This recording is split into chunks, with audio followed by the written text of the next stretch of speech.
معزز سامعین، لہٰذا دنیا کے پیچھے بھاگنے کے بجائے، دنیا کی دولت سمیٹنے کے بجائے آخرت کی تیاری کیجئے، آخرت کی فکر کیجئے، آخرت کو کامیاب اور سنوارنے کی کوشش کیجئے۔ آج ہم نے تو دنیا میں بہت خوب تیاری کی ہے، آج ہم نے تو دنیا میں بہت اچھی تیاری کی ہے۔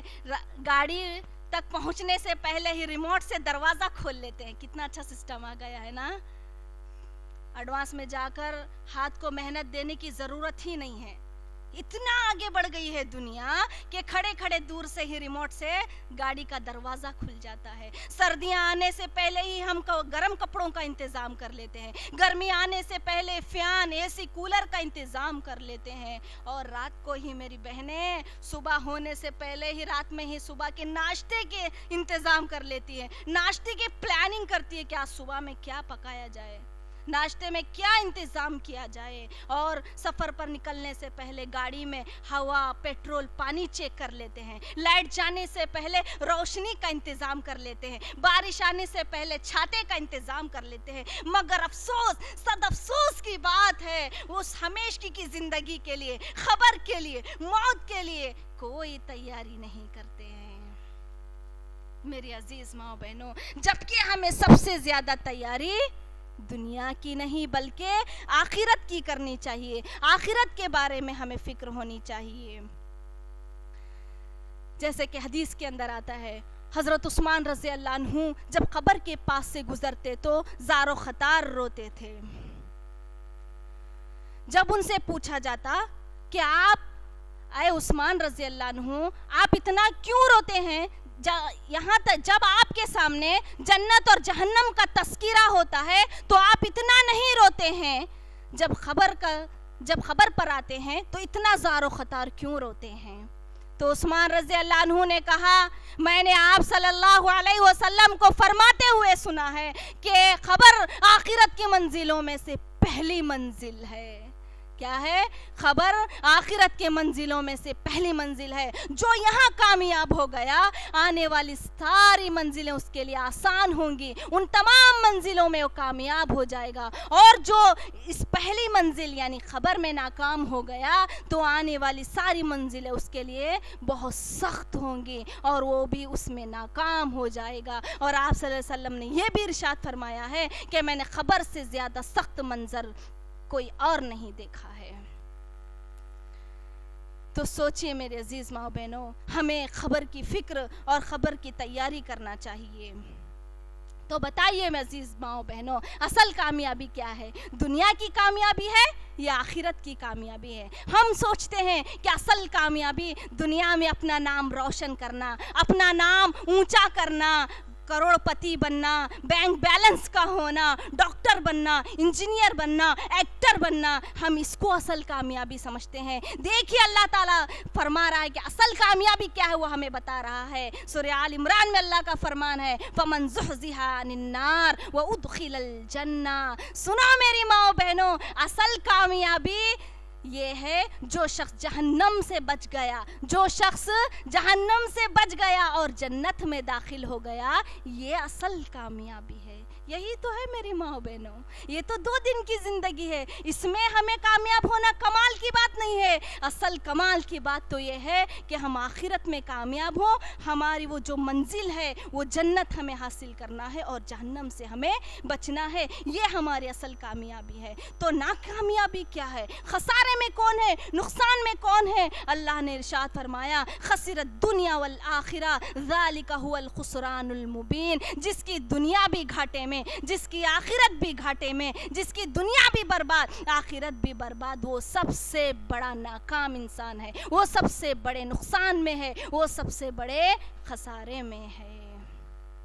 اس لیے میرے عزیز ماں بہنوں، ہمیں دنیا سے دل نہیں لگانا چاہیے، دنیا سے محبت نہیں کرنی چاہیے۔ آپ صلی اللہ علیہ وسلم نے عبداللہ بن عمر رضی اللہ عنہ کو فرمایا، کن فی الدنیا کأنک غریب او عابر سبیل۔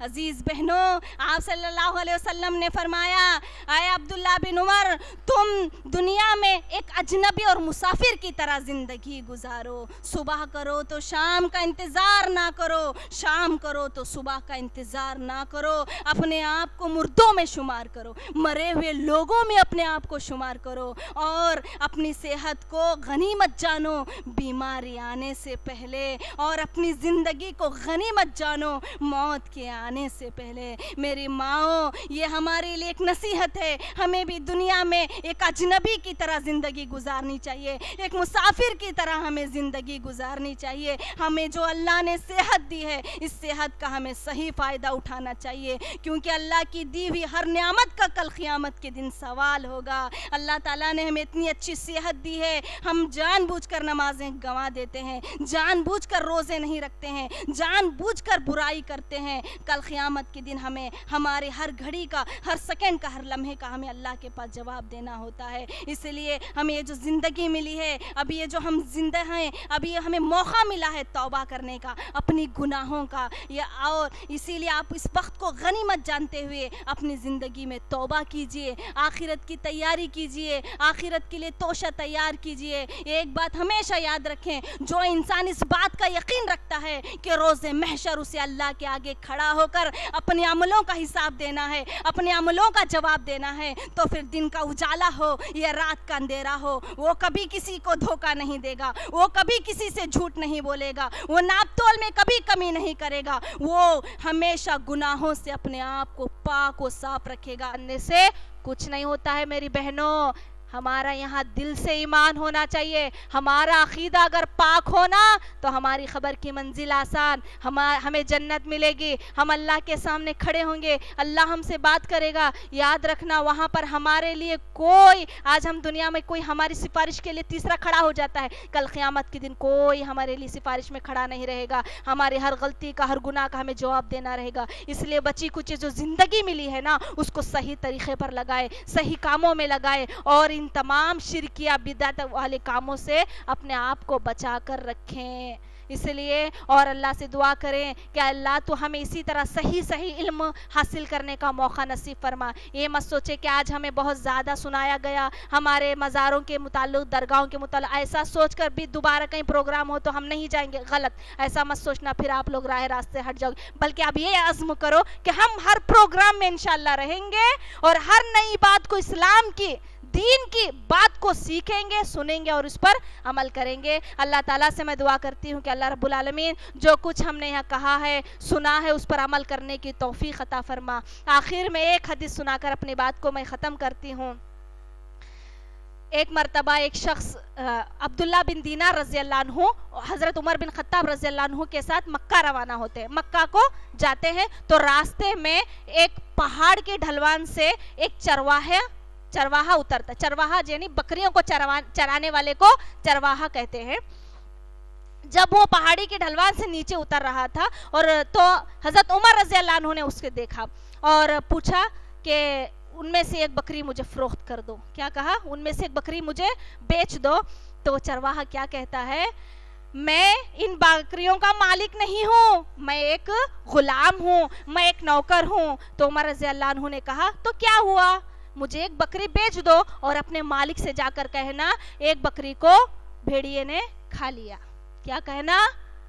آزمانے کے لیے کہا. ہاں، یہاں غلط مطلب مت نکالیے کہ ایک امیر المومنین ہو کر اس شخص سے جھوٹ کہہ رہے تھے. نہیں، آزما رہے تھے، اس کے ایمان کو، اس کے تقوی کو آزما رہے تھے. پھر اس چرواہے نے کہا کہ میں غلام ہوں، مالک نہیں ہوں. جیسے ہی عمر رضی اللہ عنہ نے اس سے کہا کوئی بات نہیں، اپنے مالک سے کہہ دینا کہ ایک بکری کو بھیڑیے نے کھا لیا ہے. تو اس نے کیا کہا؟ فَأَيْنَ اللَّهُ، حضرت اللہ کہاں ہے؟ کیا مطلب تھا؟ اللہ دیکھ رہا ہے. کل قیامت کے دن، کل آخرت کے دن اللہ میرے سے سوال کرے گا تو میں کیا جواب دوں گا؟ دنیا میں تو میں جھوٹ بول کر بچ جاؤں گا، آخرت میں میں کیسے بچوں گا؟ اس کا یہ جملہ سننا تھا. عمر رضی اللہ عنہ کی آنکھوں سے آنسو جاری ہو گئے، وہ رونے لگے اور اس نوکر کو، اس غلام کو لے کر اس کے مالک کے پاس گئے اور کہا، اور اسے اس سے خرید کر اس کو آزاد کر دیا اور کہا تیرے ایک لفظ نے تجھے دنیا کی غلامی غلامی سے آزاد کر دیا ہے. مجھے امید ہے کہ تیرا یہی ایک لفظ تجھے کل آخرت کے دن دوزخ کے عذاب سے بھی نجات دلائے گا. یہ ہوتا ہے میری بہنوں ایمان, اللہ پر یقین. ہمارا عقیدہ توحید اسے کہتے ہیں. عقیدہ اللہ پر ہونا چاہیے, ایمان باللہ صرف اور صرف اللہ پر ہونا چاہیے. ابھی اگر وقت ہے تو میں ایک اور حدیث سنا کر اپنی بات کو ختم کرتی ہوں. ایک شخص ہوتا ہے جو اپنی چچا زاد بہن سے بہت محبت کرتا تھا, یعنی جسے لو کہتے ہیں ہم لوگ آج کل. وہ اپنی بہن سے, چچا زاد بہن سے بہت محبت کرتا تھا. جس طرح ایک شوہر اور بیوی سے محبت کرتے ہیں اتنی بے انتہا وہ اس سے محبت کرتا تھا. لیکن اس لڑکی کا باپ, اس کا چچا نے اس کے ساتھ اس کا نکاح نہیں کیا بلکہ کسی اور کے ساتھ نکاح کیا.